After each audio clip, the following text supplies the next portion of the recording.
Assalamualaikum warahmatullahi wabarakatuh. Perkenalkan, nama saya Khairunisa dari kelas manajemen 226C, Sekolah Tinggi Ilmu Ekonomi Makassar Maju. Di sini saya akan menjelaskan sedikit materi mengenai telaah pustaka dan hipotesis penelitian kualitatif dan kuantitatif. Teori adalah seperangkat konsep, batasan, dan proporsi yang menyajikan pandangan sistematis tentang fenomena dengan merinci hubungan-hubungan antar variabel dengan tujuan untuk menjelaskan dan memprediksi gejala itu. Adapun hubungan antara teori dan penelitian yaitu sebagai teori sebagai landasan penelitian, yang kedua penelitian untuk menguji atau memperbaharui teori, dan yang ketiga teori untuk mengarahkan perhatian. Adapun jenis-jenis teori yaitu teori deduktif yang memberikan keterangan dimulai dari suatu perkiraan atau pikiran spekulatif tertentu ke arah data akan diterangkan. Yang kedua ada teori induktif. Nah, teori ini adalah cara untuk menerangkan dari data ke arah teori dalam bentuk ekstrim titik pandang yang positivistik. Ini dijumpai pada kaum behavioris. Yang ketiga adalah teori fungsional, menunjukkan pada suatu interaksi pengaruh antara data dan perkiraan teoritis, yaitu data yang mempengaruhi pembentukan teori dan pembentukan teori kembali mempengaruhi. Adapun langkah-langkah dalam membuat telaah pustaka, yang pertama itu menentukan topik atau masalah penelitian. Yang kedua, mengumpulkan sumber pustaka. Yang ketiga, menganalisis dan menyaring sumber pustaka. Yang keempat, menyimpulkan hasil telaah pustaka. Yang kelima, mengkaji temuan-temuan penelitian terdahulu. Dan yang terakhir itu menyusun tinjauan pustaka secara sistematis. Selanjutnya ada proporsi dan hipotesis.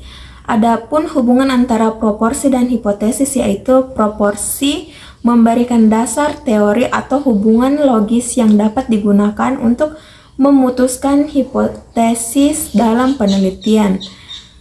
Hipotesis seringkali didasarkan pada proporsi yang bisa diuji dalam konteks empiris, namun hipotesis sifatnya telah meragukan dan harus dibuktikan atau dibantah melalui data penelitian. Selanjutnya ada jenis-jenis dan manfaat hipotesis. Yang pertama, hipotesis deskriptif yang berfokus pada hubungan atau ciri-ciri suatu fenomena yang akan dijelaskan atau digambarkan tanpa menyatakan hubungan sebab akibat antara variabel. Hipotesis ini lebih bertujuan untuk menggambarkan fenomena atau situasi yang ada.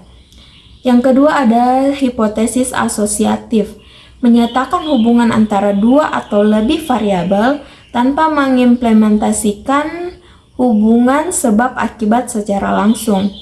Jenis hipotesis ini menunjukkan bagaimana variabel-variabel tersebut saling berkaitan.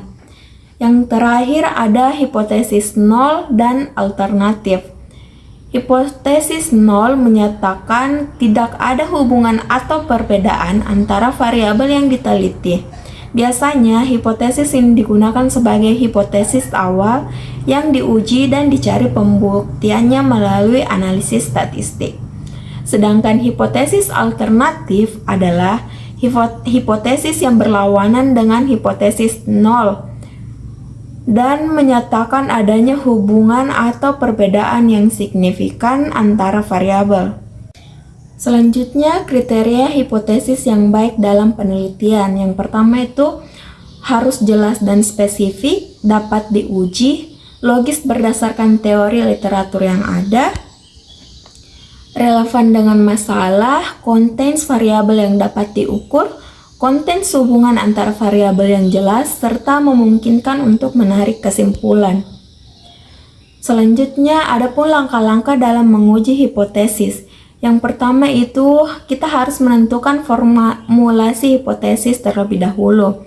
Yang kedua itu membuktikan tingkat signifikansi Dan yang ketiga, menentukan jenis uji statistik yang tepat. Yang keempat, mengumpulkan data. Yang kelima, membuat keputusan berdasarkan nilai. Dan yang keenam, membuat kesimpulan. Baik, itulah tadi sedikit penyampaian materi dari saya mengenai telaah pustaka, hipotesis penelitian kualitatif dan kuantitatif dalam memenuhi tugas metode penelitian bisnis. Wassalamualaikum warahmatullahi wabarakatuh.